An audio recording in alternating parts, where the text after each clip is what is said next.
Welcome to the third of our MFL webinars for British schools in the Middle East for this academic year. My name is Claire Barclay-Trineman and I'm the head of MFL here at Park House English School in Doha, Qatar. Today's webinar is titled Teaching Film at A-Level, Intouchables and Friends, Visual and Contextual Approaches to Multicultural French Comedy. We are absolutely delighted to welcome our guest speaker today, Mary Harrod. Mary is an associate professor in French studies at the University of Warwick. She is the author of From France with Love, Gender and Identity in French Romantic Comedy, as well as a book on women's filmmaking in Hollywood. She's also co-editor of 3 book collections on European cinema, romance and social bonding in contemporary media culture, and a prize-winning anthology on mainstream film and TV work by women globally. Mary is the co-chief general editor of the journal French Screen Studies and is leader of a UK Arts and Humanities Research Council-funded network on post-national popular French film and TV. Mary will be sharing her ideas today on the recent successes of the French genre in interracial comedy through the analysis of Intouchables. She will discuss a number of films in their industrial and social context, as well as surveying possible approaches to close analysis of Intouchables as an audiovisual mediator of contemporary French race, class and gender identity. Please share your questions and comments in the chat bar. I'll monitor these through the session and we can have a Q&A session at the end. Please remember that this is recorded and can be referred to at any point, and please do share with your colleagues at school.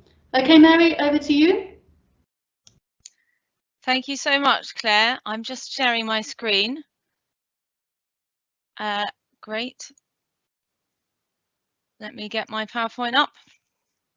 Hopefully you can all see that. I'll have a shout if not. So yes, as you've heard, I'm going to talk about 3 films today. I'll focus principally on Intouchables, but also mention Bienvenue chez les Ch'tis and Qu'est-ce qu'on a fait au bon Dieu significantly too. Thinking about them, first of all, in terms of being examples of different comic subgenres, such as the fish out of water comedy of culture clash, and in particular the buddy comedy.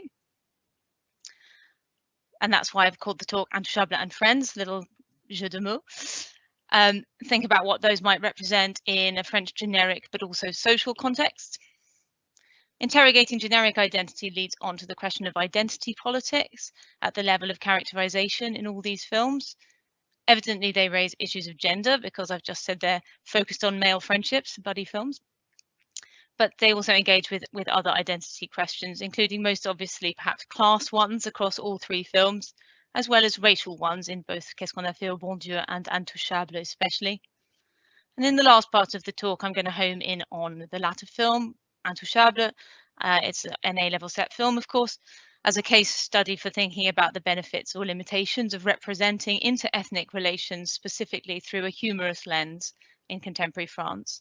And I'll be bringing close visual analysis in to complement some of those broader contextual considerations. So first of all, regarding culture clash plotlines, indeed, if you look at the most profitable films released in France since 2000, and this list includes American ones as well, you'll find that all the French ones in the top 5 are fish out of water comedies. So excluding Avatar, you have the Asterix movie where he goes to Egypt, and then all the 3 of the films that we're looking at today. I imagine lots of listeners have seen the films, but just in case you haven't, I'll give a bit of detail on each to evidence my claims about them focusing on culture clashes. So in reverse chronological order, Qu'est-ce qu'on a fait au bon Dieu is the story of a traditional Catholic family with 4 daughters. At the beginning of the film, we find that 3 of the daughters are already married, and they've married a North African man, a Jewish man, and a Chinese man, respectively, to the consternation of the parents. And the 4th daughter tells them that she's engaged to a nice Catholic boy, and he turns out to be black. So that's the high concept. Intouchables is the unlikely tale of friendship between a very rich paraplegic named Philippe and his carer Driss from the impoverished Parisian banlieue. And Bienvenue chez les Ch'tis, Welcome to the Sticks in English, is about postal workers. I would, with more time, show the trailer because it's great fun, but I recommend having a look on YouTube if you don't know the film. The 2 buddies, as they ultimately become, are from different regions, a southerner and a northerner, The idea is that the southerner has to move against his will to the north, and he's worried about it being horrible, cold, impoverished, basically, up there. There's a lot of linguistic humor generated by the fact that the people in the north speak a dialect called Stimi, which is actually obsolete, really. So it's a very anachronistic film. And I'll say a bit more about that linguistic humor and other aspects of the film later. But for now, I want to underline another aspect of all three films' generic identity, which is their simultaneous status as buddy films. Buddy duos are an archetype of many narratives from all over the civilized world with a long history, as you can see from this slide, going back to the 16th century, the Commedia dell'arte. But they do have a particular French cinematic history nonetheless. Raphaël Moine has written about the fact that they're more common in France than in Hollywood when she looks at the processes of remakes between the two nations. And the poster there, Les Ripoux, is just one example among very many films. That's a film about corrupt cops, so they're pourris, and in Verlan, Ripoux. Still, no doubt the transnational recognizability of this generic affiliation has helped these films' international success. This is particularly true of Bienvenue chez les Ch'tis, which did well in many European countries and also spawned some remakes, for instance, in Italy. There was one promised in the USA produced by Will Smith, but it never materialized. And also, and even more so, really, Intouchable, which took $10 million in the US and over $400 million worldwide, as well as engendering its own remake, The Upside, with Bryan Cranston and Kevin Hart, which was also very profitable, though not the huge blockbuster success of the original. It's interesting to consider why Intouchable was so very popular outside France. Bienvenue was somewhat limited by lots of untranslatable verbal jokes. Arguably, Qu'est-ce qu'on a fait au bon Dieu is also quite specific in ways linked to its depiction of multi-ethnic France. So, for instance, North African identity maybe doesn't have the same meaning outside France. There's a contrasting situation for Intouchable, where the simple white man, black man pairing is really familiar to global audiences from Hollywood films, including the seminal Lethal Weapon franchise shown on the slide from the 80s, but also various successors, perhaps most notably Men in Black. And indeed, David Peterson, in an academic article, has argued that precisely Intouchable fits with a mold that's really recognizable to American audiences. And indeed, lots of American reviews pointed out the similarities between Omar Sy, who plays Driss, and the African-American actor, comedian Eddie Murphy, as well as some others. Now, maybe younger viewers are not aware of Murphy, but they might not know films like Trading Places, Beverly Hills Cop. However, he is the star of Daddy Daycare from 2003, and also the voice of the donkey in Shrek. It may be worth pointing out. However, I'm going to come back to race and Peterson's multidimensional article later, because I think even a snapshot of the buddy dynamic foregrounds ways in which it's an interesting genre for thinking first about representing gendered identities. Arguably, women are replaced by men. This is very much the case with the Lethal Weapon. You may recall that Danny Glover's character is injured at one point, and he's very feminized. He's held in the arms of the Mel Gibson character, and you often get this dynamic. Other famous examples would be Top Gun or Point Break. I think this poster shows well the homoerotic potentialities of the buddy dynamic, although these tend to be disavowed by overt and indeed showy sexism, so lots of macho posturing. I think it's not too difficult to see where we get this in today's films. Bienvenue chez les Ch'tis was criticized for its absence of complex female roles. The largest one goes to the perennially sunny and carefree Annabelle, here on the left in the top image, readily won over by Danny Boon's Antoine from a rival suitor, and altogether redolent of a fairy tale maiden. While elsewhere, a nagging neurotic wife, who you can see in the trailer, and an overbearing mother, here on the right, played by veteran actress Line Renaud, are well-established comic staples. Regarding Qu'est-ce qu'on a fait au bon Dieu, it's noteworthy that the black and white patriarch fathers of the main couple, pictured here, finally only bond over shared irritation about the needs of their wives. Here are some academic references saying more or less what I've just been asserting in a bit more detail. I also wanted to point out that for Intouchable, it's so misogynist that it speaks for itself, really. As one notes, here too we have a situation of male complicity in subordinating women. You may recall, if you've seen the film, that when Driss flirts with Philippe's attractive assistant Magali in his interview, his job interview, that he makes Philippe smile and wins him over and makes him warm to him.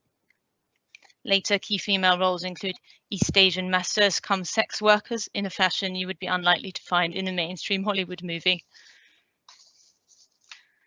I'll be a bit more brief on the question of class, as this identity is perhaps a bit less foregrounded in these films, in line with common perceptions about the decline of class identity in contemporary France, as noted in an article I've linked here.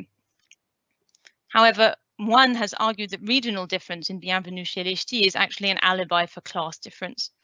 So, for example, one of the things that the Southerners are not keen on is the idea that instead of having lunch in a nice restaurant, they go to the baraque à frites, although he ends up finding it's charming. And there are many ways in which questions of class intersect with the more visually foregrounded race issues in both the other two films. So the image on the slide is of the banlieue as depicted in Intouchable, a multi-ethnic space, but also certainly marked as a lower class milieu. Taking the example of food again, which is always a marker of culture, particularly in the French context, we have frites. There's a really clear contrast with Philippe's wealthy world. And one topic for debate with students could be, is this a film more about class or race?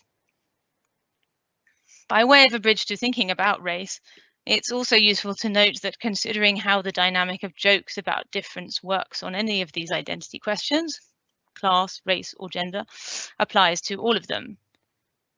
So to take that example of Bienvenue and sublimated class difference, on the one hand, we can see the film as a positive fable, suggesting a blueprint for how to get on with others with a capital O, and dispelling fear about the lower class industrial milieu of the North, while confronting a middle class cinema-going audience with its own prejudices. This is a key joke in the film that you shouldn't be so narrow-minded. Open yourself up and you might enjoy it. On the other hand, the film has to cite these stereotypes about the region in order to hold them up to mockery. And in citing them, it at least partially reproduces and perhaps reinforces them. For instance, it does rain all the time in the North. People speak in incomprehensible ways that were wildly exaggerated for the film. And elsewhere, Boone's character does drink rather a lot and eat plenty of low-grade food, even if these activities are presented as agreeable. This is the same tension outlined by Ginette Vincent at the level of race in particular, in a piece where she describes these films as comedies of ethnic integration, suggesting that in them identity is affirmed and exaggerated stereotypically, provoking conflicts that are then resolved in a tale of social harmony. It's worth noting en passant here the way in which this racial issue has tended to attract more attention than the other identitarian ones in these films, no doubt due to the acute status of racial tensions in France. We might think of the assimilationist policy, obviously recent terrorist attacks aggravating the fraught feelings, or specific instances like the banning of the hijab in schools, which could be useful to talk to students about. So might these films have something to offer beyond mere escapism in this situation?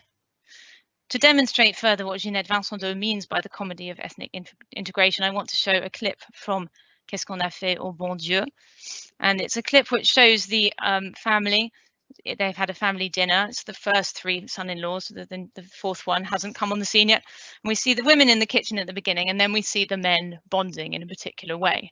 So I'll just switch over the feeds.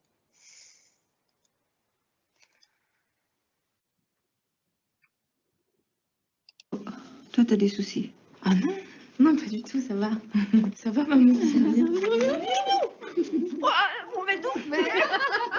Moi, quand je regarde un match de foot de l'équipe de France, à chaque fois que j'entends la Marseillaise, j'ai des frissons. Ah oui? Moi aussi, Claude. Hein. J'ai le poil qui se dresse. Pareil. Pourtant, je déteste le foot. Vous me faites marcher. Vous la connaissez au moins, la Marseillaise? Puis d'habitude, les joueurs d'origine... Allons, enfants de la patrie, le jour de gloire est arrivé.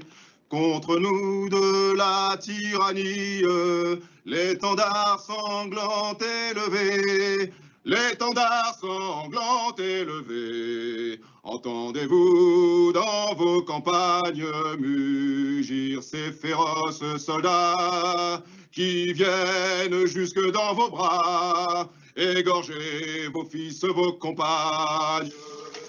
Regarde, citoyens, formez vos bataillons. Marchons, marchons, qu'un sang impur abreuve nos sillons. Tintanin. Il foutu le frisson. Je voulais dire, David, si tu voulais passer à la banque pour que j'étudie ton affaire de téléphone vintage, enfin tu... Non, mais j'ai laissé tomber. Ça fait 3 ans que je n'ai pas trouvé d'investisseur. Non, je crois que c'était vraiment complètement de la merde. Par contre, je suis sur un gros coup, là. Hein? Ouais. T'es prêt? Ouais. Cachère bio. Ah, mais pourquoi tu lui fais les yeux bridés, là? C'est un bonhomme de neige, pas Bouddha. Mais il n'y a pas les yeux bridés, là. Ah, si. T'as raison, un bonhomme de neige noache, ça n'existe pas. Si c'est ça, moi, dans ce cas-là, je mets une pipa. Mais moi, je lui mets une barbe, y a pas de raison. Petite bataille? Sérieux? Ouais. Avec un robot. T'es ouf, toi. Non, il fait froid, les gars, non? Allez, c'est parti. Ah bah putain! C'est bien. Attends, d'abord, lui d'abord, lui, là. Vas-y. Vas-y, vas-y, vas-y, je dis, vas-y. Vas-y, Vas-y, Allahu Akbar. Alors. Oh. C'est pas bien grave, Rachid, ça lui rappelle sa jeunesse, n'est-ce pas, Claude? Oui, c'est excellent. Nous venions vous chercher, Chao. Nous partons à la messe. J'arrive. Oui. Oui, bon, bah, je vais. C'est pas grave. Tu vas à la messe, toi? Bah ouais, les gars, il faut être ouvert. Ah, le noache. Suce-boule en chef, quoi. Okay, so hopefully you can get a sense of how what Vincent Dau describes as a social harmony coloured by variety is resumed there, I think, in the image of the snowman, but citing those racial stereotypes, so the Chinaman as what they call suce-boule en chef, Jew as canny business strategist, and the North African as wild and even troublingly aligned with extreme religious zeal as he inexplicably shouts Allah Akbar, God is great, before hurling his snowball. Stereotypes are arguably particularly necessary in the mainstream visual format of film comedy, as much as anything as a kind of shorthand for the limited feature film time frame. Stuart Hall, however, has noted there's often a price of incorporation to be paid when the cutting edge of difference is blunted into spectacularization. And I think we have to ask the question of whether the price is too high. One way to complexify the answer or salvage a positive might reside in comedy itself and the importance of structural dynamics of address in joke situations, as described by Freud, in terms of who's laughing at or with whom. And I want now to take Omar Sy's character as a case study for this, both in Intouchable and beyond. Starting with the first, it's important to note that while Intouchable is based on a true story, as its ending reveals, one key difference is the ethnicity of the Driss character, since in the real duo the carer was North African. When asked about this in interview, the directors Nakash and Toledano have said that they weren't trying to make any special statement through this change, they just wanted to use Sy because they'd worked with him before. This may well be true, since he does feature in their earlier film Tellement Proche, So Happy Together in English, although in a minor role where he's included mainly for laughs. There he plays a doctor who's repeatedly mistaken for a cleaner in the hospital where he works, to his exasperation, in a detail that recognises the fact that ethnic minorities and especially black people suffer social prejudice and are uncommon in higher status jobs. This might seem especially woke, politically aware about race. On the other hand, the film just plays the running gag for laughs, which speaks to these interesting questions about what it's appropriate to laugh about. That is, are we laughing with prejudiced people or at them? What it certainly shows, however, is that the directors know that visually racialized appearances and identities are meaningful, and that different ones have different particular associations. So it kind of gives the lie to the idea of colorblindness and assimilation, really. Indeed, they enormously amp up visual oppositions in Intouchable in a way that does speak to the notion of reductive caricature and stereotype. And an exercise I like to do can be to focus in on the specifics of how this is done, for example, with reference to space. These are some images from the banlieue. And you can get students to focus really closely in on things like setting and mise en scène, including lighting and composition and props as well. So there's lots to say there. I think the bottom left image is really striking in a mainstream film. It's sort of frustrating. You can't quite see what's going on, which is an appropriate kind of affect for Driss's feeling about not being able to control his younger brother, who's shown there, who seems to be falling into crime. I've already talked about the top right image. I think that the top left one's very kind of cliched. And the bottom right one is really quite suggestive in terms of sort of a half-life. Possibly worth pointing out, they are quite classically framed. Even, you know, the cluttered images are nonetheless pretty transparent. It's not like an art film. It's still got kind of a center point, and it's pretty evident what it's supposed to be evoking or showing. And then we can contrast the images of Paris. Again, extremely classical, balanced images, the bottom one and the top right. Worth pointing out maybe that what you can see in the background in Paris is a librairie, a bookshop, so high culture. And there are a number of points that could be made, for instance, about the jour et nuit défense de stationner sign and the idea of walls and barriers and who is allowed to be at home or to occupy the space there. And then you can do the same thing, thinking about Driss's house, some of the same points maybe as the banlieue, but obviously just the extreme cluttering of the frame is very noteworthy. And Philippe's house too. So we have the opposite, but also a sense of sterility and deadness with the white sheets. And indeed, this is, you know, the dynamic between Driss and Philippe is argued that Driss brings life to his very cloistered existence and sort of empty existence. I just want to say in passing that this history of using bathrooms, particularly to represent crowded housing in the banlieue versus posh housing in central Paris, has a tradition in French cinema, going back to this film Romuald et Juliette, which is a romance between a wealthy corporate businessman and a black cleaning lady, a very utopian film. I also like to do some moving image analysis with students by looking at the interview scene to think about characterization. And here you can focus on things like performance, including delivery style, dialogue, casting, and also the editing. So cinematographic specificities. But it's really noticeable in this interview sequence near the beginning of the film that, for example, the editing slows down enormously when we get to Driss. We have a montage sequence showing the others as if putting them all in parallel is equally kind of useless, and then it changes very dramatically. So a good way if students aren't used to doing audiovisual analysis is to kind of obviously select a small chunk and home in. Another question to engage students might be regarding the use of stereotypes for Driss specifically. And some of the ones identified by David Petterson in his article are shown on this slide. Starting at the top left and moving clockwise, he says that Driss is the black mammy caring figure, the buffoon, the black man with the rhythm in his blood, the sexualized black man, and finally the left-hand image is presumably unintentional, but for David Petterson, very striking image recalling the minstrel tradition, that he almost looks like he's wearing blackface. And if students don't know what that is, obviously that can be an interesting discussion. And I sometimes talk about the fact that the Canadian Prime Minister Justin Trudeau, unfortunately, blacked his own face and caused great controversy not too many years ago. So some limitations to the representation in Intouchables, certainly at the visual level.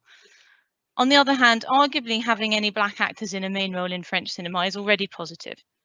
Interestingly, almost the majority of the highest paid comedians in French cinema are North African, including Danny Boone from Bienvenue, alongside people like Jamel Debbouze and Gad Elmaleh.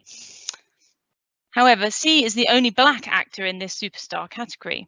And I'd say that this identity is more of a problem in French cinema, and this has been argued by Régis Dubois in his book Les Noirs dans le cinéma français. So there are very few black actors in mainstream roles, even many less than North African, for example. Notice that in Qu'est-ce qu'on a fait au bon Dieu, the fact that one of the daughters is marrying a black man is the punchline. So that's positioned, as if it were the worst, the most other, the most difficult for the family to accept. Further, these top comedians tend to come from stand-up, which is a particular tradition where in a sense people play themselves. So their film roles then have strong repeat characteristics and attract viewers who like them and know what they're going to see.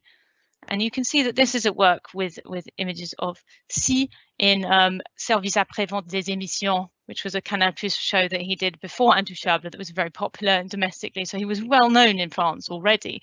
And you can see there he's playing on his exotic Africanness. So there's an appeal to that in Intouchable. And that suggests, I think, the extent to which he may be authoring his own image and performance. So perhaps we aren't so much laughing at him as with him. You know, this speaking position makes a difference. And of course, this is exploited further in Lupin, where he's very much authoring his own identity and constructing different personae for his own gain.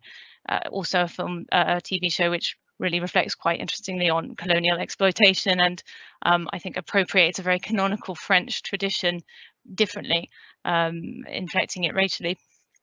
So I'll close now by just showing some final images to show the level of Sy's public figure status. He was the most popular person in France, voted for 2 years running in 2016. He's now got this huge global reach. So you've got World Today News wanting to know about his wife and children. And I think, you know, he's joining the ranks of these top comedians in France and beyond, and that has to be overall a positive development and a sign of representational progress, even if there are caveats. Okay, thank you so much, Mary, for your expertise. It's been really, really good to hear from you today. We'll just have a quick check if there are any questions in the chat bar just now.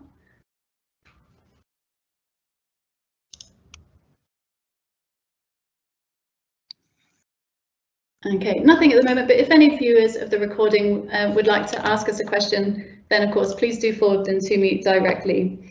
Once more, Mary Harrod, thank you so much for joining us as our guest speaker today. Can I just ask people, we've put a link to a Padlet in the chat, and if you have time, it'd be really helpful if any viewers were able to write in there. Can I ask a specific question? It would be, is there anything that you've learned today that makes you think differently about these films and anything you might use in your teaching practice?